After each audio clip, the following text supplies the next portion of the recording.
Once upon a time, there was a little girl and her big brother. They were confined at home with their parents. The awful corona was holding them prisoner. Their parents were very worried and very sad that they could not get out. Agnès and Jules, because that was their name, wanted to be able to help their parents and all the people affected by the monster. Their only outside contacts were by phone and the internet.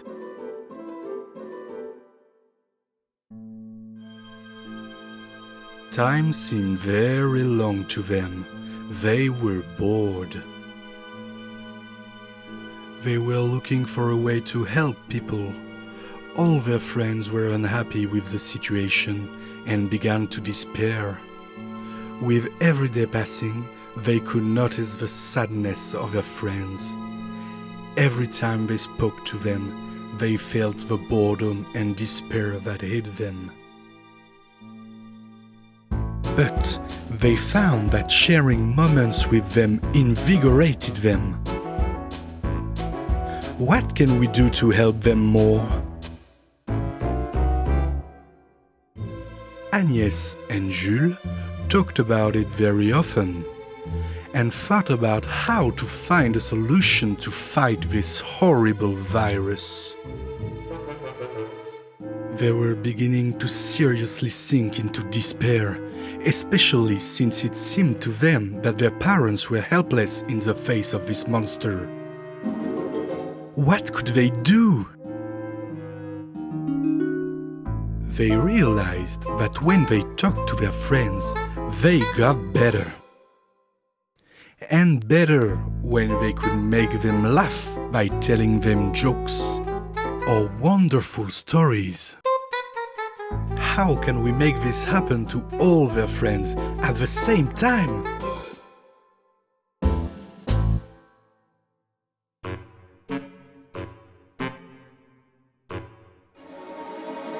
Meanwhile, Corona continued to feast on its prey, which it devoured with delight.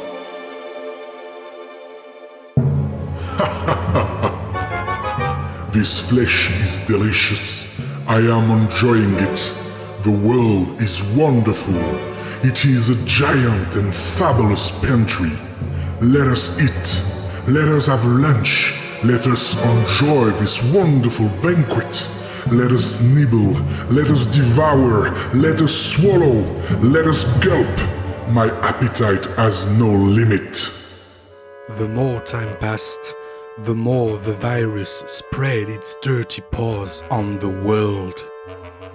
One morning, Agnès, who was the younger, remembered that in the stories their grandparents used to tell them, there was a magical power that all children possessed.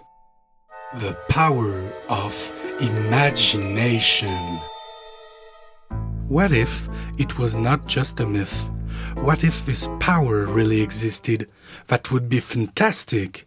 How could we know for sure? Is there any way to use this power? So Agnès decided to tell her brother about it. That is a great idea, Agnès, said Jules. We have to think about how to use this power. It would be wonderful if we could do that.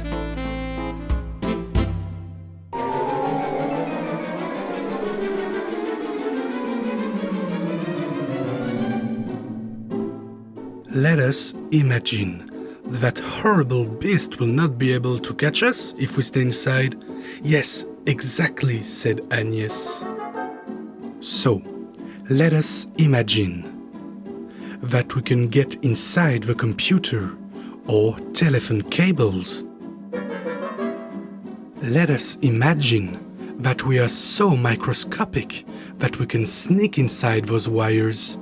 The virus would not be able to see us or catch us. we could join our friends and form a dream army against it. Good idea, said Agnès. Let us call all our friends and tell them to get ready to do just like us and form an army to defeat this bug. So it was said, so it was done. The first imaginary children's army was born. They were all in the network together. Agnès and Jules realized that all their friends were very happy to be together and safe from danger. They could tell each other stories, jokes. Finally, the joy of being all together again. Applause regularly rang out as newcomers from all over the world joined them. The imaginary army was coming to life.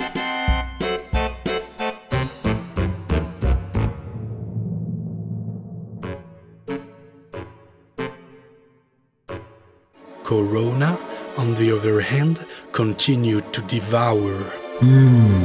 I am enjoying it. Yummy! What a delight! It had no idea what was happening on the network.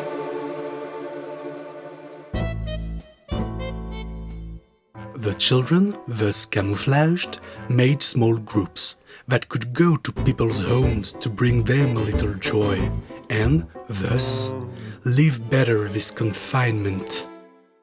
When a group entered a house, thanks to the positive energy it radiated, one could immediately see the smile on the faces of its occupants. People felt better and thus resisted better to this disease. During one of these expeditions, Jules and Agnès, passing close to the virus, realized that through the wires they could see without being seen or detected. A miracle! They could study the monster and, perhaps, fight it.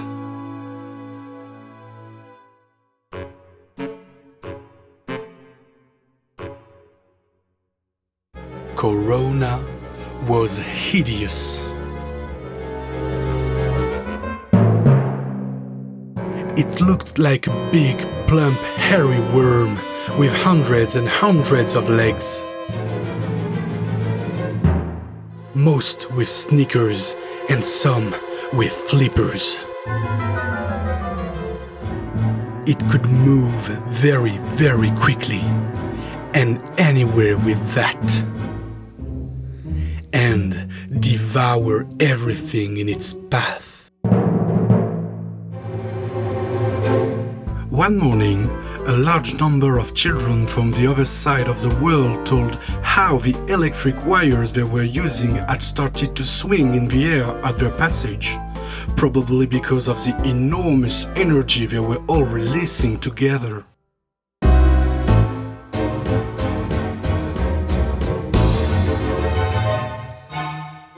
This gave Agnès an idea.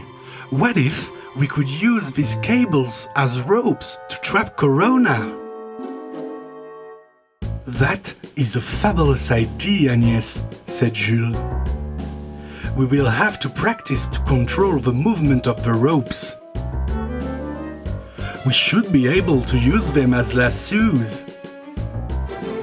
Let us form training groups. Let us spread the word. We have to hurry. We need more groups scouting for Corona, wherever it is.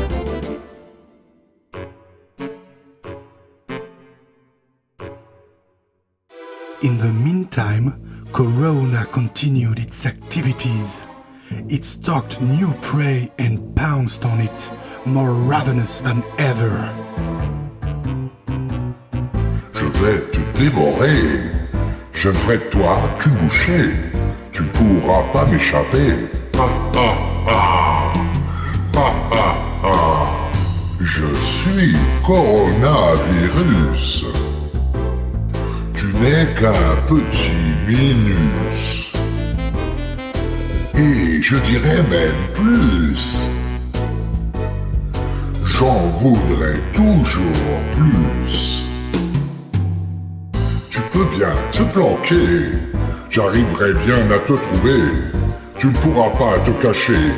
Ah ah ah. Ah ah ah. Je suis coronavirus. Tu n'es qu'un petit minus. Et je dirais même plus. J'en voudrais toujours plus. Corona had no idea what was brewing against him. It was wandering about confidently like a muggle, mocking the weakness of all these humans. The children, on the other hand, continued to go to people's homes to spread their joy, their good mood, to help them protect themselves from illness, and, at the same time, spot Corona. The cowboy groups, as they called themselves, were training tirelessly. They became experts in lassoing.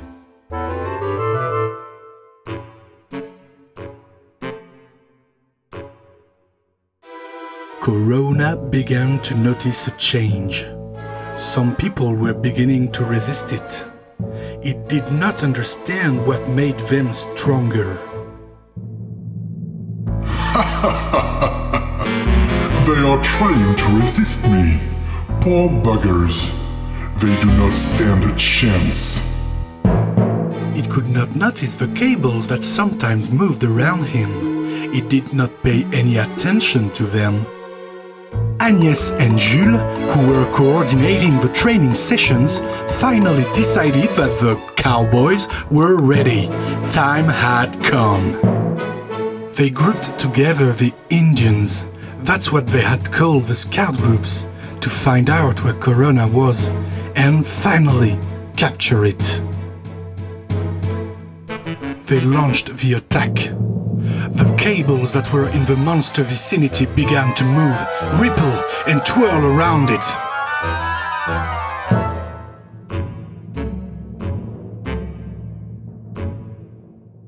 Corona, who had no idea what was going on, stepped over, avoiding these cables that were moving around it. But one of the cables began to wrap itself around one of its legs. Then another, and another. What is happening to me? What is going on? Just leave me alone. More and more legs were getting trapped in the cables. Corona started to stumble. But leave me alone. Let go of me. Let go of me. What is going on? The children were getting happier and happier. They could see their plan was working. They tightened their grip, and finally, Corona collapsed all the way down. Let go of me. Get off me. Get off me. Leave me alone. Stop. You will ruin my sneakers.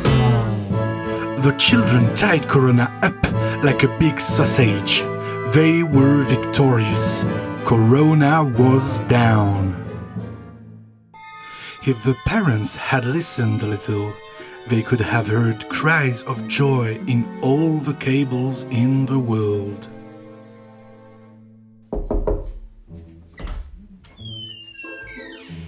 Hello, children. Jules, Agnès, wake up. Come and enjoy this beautiful day.